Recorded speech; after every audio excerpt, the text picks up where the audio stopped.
Hey, welcome back to the channel. Have you ever watched a debate so disastrous that you couldn't look away? Well, that's exactly what happened when Malcolm Gladwell took the stage against Douglas Murray and Matt Taibbi in the Monk debates. The topic? Whether or not you should trust the mainstream media.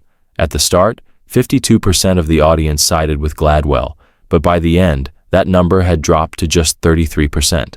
That's a brutal loss. He managed to turn a third of his own supporters against him in just one debate. So what went wrong? And more importantly, what can we learn from it? One of the biggest issues in this debate was a series of subtle yet corrosive debate tactics. Tactics that not only make for frustrating conversations, but can also destroy your own credibility if you use them. The first thing to watch out for? The kind of disguised hostility that seems harmless on the surface, but actually erodes trust and respect.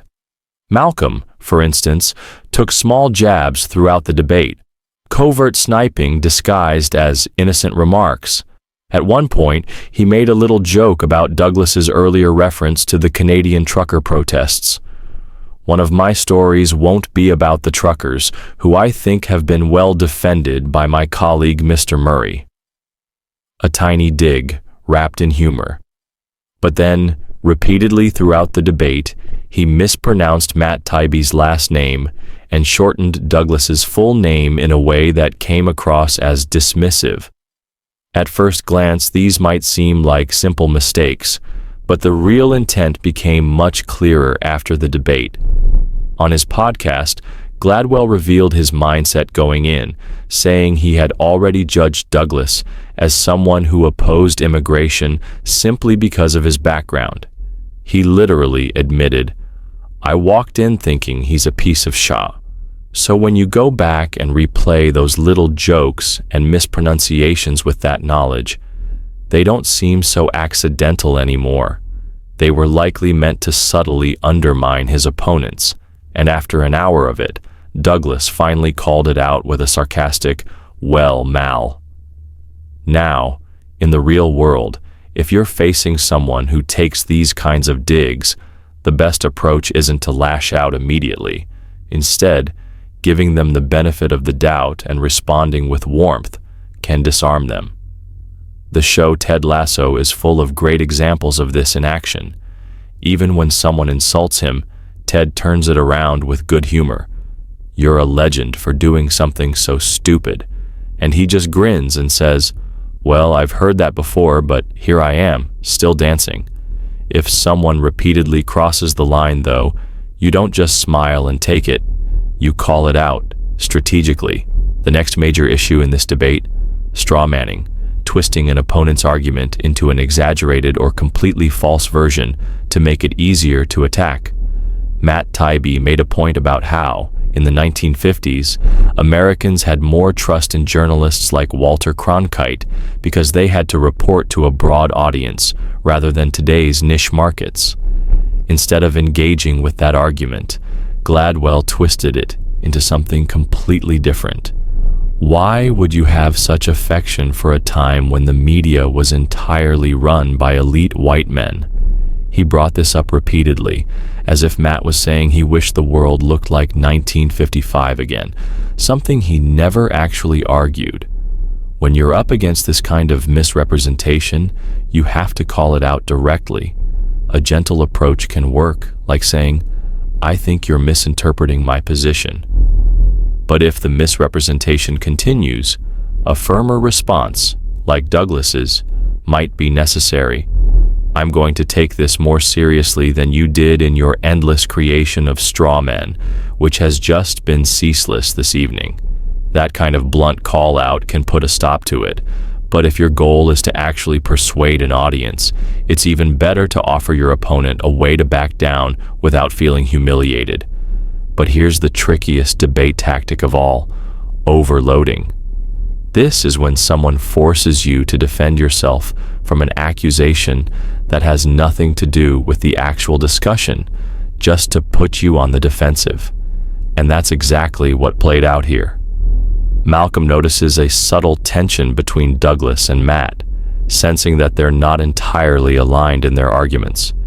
He leans in, a smirk playing at the corners of his mouth, and tells them they should take a few minutes to coordinate their story. The audience erupts in laughter as if Malcolm has just landed a masterstroke, and that's precisely why this tactic works. It plays to the crowd, creates a moment of confusion, and forces the other side to defend something that, in the grand scheme of things, is entirely irrelevant. But Douglas isn't thrown off. He handles it with the kind of composure that turns a potential stumble into a power move. With an easy confidence, Douglas shrugs off the notion that they need to be in lockstep. "We're two very different people," he says, his voice steady. "Different careers, different interests, different perspectives, and we don't need to have a unified story just because you think we should." The crowd murmurs. This is a crucial moment. Douglas isn't just resisting the bait, he's reminding everyone that intellectual diversity, even among allies, is a strength, not a weakness. The real insight here is how slowing down in an argument can reveal hidden advantages. The more you rush to react, the easier it is to miss opportunities. Take the workplace scenario where someone challenges you. "Well, if you don't like my idea, why don't you come up with a perfect one?" Instead of getting defensive, imagine responding with, "That's exactly why I wanted to discuss this. I don't have a perfect solution, and I'd like to explore our options together." It's a subtle but powerful shift. It neutralizes the attack while positioning you as collaborative, rather than combative. To apply this in real time requires composure, which is difficult under pressure. But once you recognize these moments, they become easier to handle. Let's put that to the test. Consider a heated moment in the debate where Malcolm challenges Douglas on his nostalgic view of the 1950s. "I think you need to fact-check some of your ideas about that era," he quips. Douglas fires back, "I read your book, and your chapter on Northern Ireland is one of the most inaccurate I've ever seen in nonfiction." Now, here's where things get interesting. Douglas is actually reinforcing Malcolm's argument without realizing it. Malcolm has been emphasizing the importance of rigorous fact-checking in mainstream media, something that independent publications don't always hold to the same standard. If Malcolm had recognized this, he could have flipped the attack to his advantage. Instead of getting defensive, he could have said, "Exactly." That's the whole point. Non-mainstream media, like my book, doesn't go through the same editorial scrutiny that traditional newsrooms do. That's why I advocate for strong fact-checking. Instead, he misses the opportunity, getting caught up in the exchange rather than stepping back to see the bigger picture. This is why emotional regulation is critical. When you're under pressure, your instinct is to react, to defend, to counterattack, but the real power move is staying calm enough to see when an argument is actually working in your favor.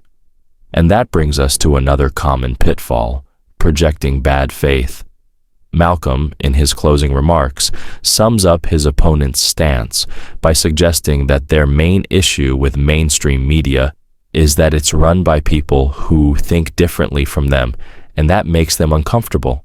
It's a subtle but sharp accusation that they dismiss perspectives not because of merit, but because those perspectives challenge their worldview. But then, in a revealing moment, Malcolm admits that he entered the debate with a similar bias. "To be honest, I started with a certain degree of arrogance. I couldn't imagine how anyone could genuinely argue that mainstream media was worse than the alternative." This is the essence of projecting bad faith, criticizing others for a mindset that you yourself held.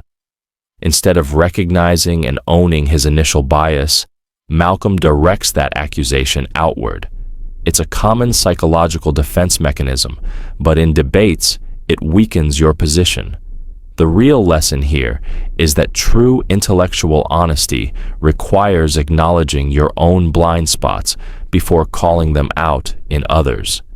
He constantly blames his opponents for refusing to engage in good faith, yet he fails to see that his own projection is at play. He convinces himself that the root of the problem lies outside of him, making it impossible for him to truly address the issue. And this brings us to the most crucial takeaway. This isn't just about calling Malcolm out. In your own life, whether in debates, arguments, or everyday conversations, things will go much smoother when you can genuinely listen, not just to the other person so you can respond, but also to your own emotions in real time. Malcolm, however, struggles with this. He can't fully hear Douglas, nor can he even listen to himself. He's triggered, especially after that fact-checking exchange. You can see it in his body language, arms and legs crossed, a defensive shield going up. His hands cover his face, his eyes drift blankly into space for an extended period, and he keeps writing while others are speaking. Mentally, he's already left the room. He's not arguing with Douglas anymore. He's battling ghosts from his past, fighting shadows of old wounds. And to his credit, he even admits this in a podcast, reflecting on how he projects past traumas onto present interactions. These instinctive reactions are universal. When we're triggered, we retreat into old defense mechanisms: fight, flight, freeze, or fawn. The key lesson here is learning to recognize when you've lost the ability to truly listen. That means noticing when you've closed yourself off, crossed your arms, or covered your face. It means realizing when your mind is racing, preoccupied with forming a response instead of staying present. It means catching yourself when you say you're fine, even though your heart is pounding. These are clear signs that you've been pulled out of the moment and into a reactive state. And if you're thinking, well, this happens to me all the time in social situations, that's completely normal. It happens to all of us. It just means that the part of you designed to keep you safe has taken over. So, what do you do when that happens? First, simply notice it. No judgment, no shame. Just recognize that you're in safety-seeking mode. Second, check in with yourself. Are you actually in danger? More often than not, you're in a social setting that feels uncomfortable, but your physical body is safe. Third, ask yourself, what would feel good right now? Maybe it's stretching, taking a deep breath, apologizing for zoning out, or asking a sincere question. Maybe it's even acknowledging your frustration and laughing at how caught up you got in the moment. Whatever it is, shifting your focus toward feeling good instead of being defensive brings you back to the present, where you can handle the situation calmly and effectively. If mastering this kind of confidence is something you'd like to work on, there's a step-by-step way to do it. Charisma University is a 30-day program designed to help you build natural, effortless confidence without overthinking it. Just listen to what some of our past members have said. One person shared how they had confidence in certain areas but struggled in others. After completing the program, they finally felt a consistent, unshakable sense of self-assurance. Another member talked about how they used to overthink everything in conversations, hesitating to speak, but after going through the course, they became way more confident and even approached someone they had a crush on for a year, making an amazing first impression. This program is guaranteed to change your life. You can go through the entire course, and if you don't think it's worth every penny, you can issue yourself a full refund directly from inside the program. So if you want to see how it can help you, just click the link on the screen or in the description below.